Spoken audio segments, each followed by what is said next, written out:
জানো তো, আমাদের এখানে কাল এত বৃষ্টি হচ্ছিল, তাই আর কি বরের আবদারে বসিয়ে দিলাম খিচুড়ি। তার সাথে কি, খিচুড়ি কি শুধু ভালো লাগে বলো, তার সাথে কিন্তু পেঁয়াজির ছিল, পেঁয়াজি করেছিলাম। আর সাথে ছিল ডিমের অমলেট। দাঁড়াও, শেষ হয়নি কিন্তু মেনুটা এখনো। তার সাথে চাটনি, পাঁপড়, এসব তো ছিলই। তো এই হলো লাঞ্চে খাওয়া দাওয়া।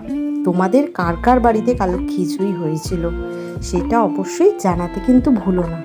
কালকের দিনটা বেশ ভালোই গেছে, সারাদিনই প্রায় বৃষ্টি, আর ওয়েদারটাও খুব সুন্দর ছিল, বেশ ঠান্ডা ঠান্ডা ওয়েদার। বৃষ্টি হলে যেটা আর কি হয়, আর সত্যি কথা বলতে কি, বৃষ্টি হলেই কিন্তু মন চায় খিচুড়ির কথা। আমি তো বেশ ভালোবাসি খিচুড়ি।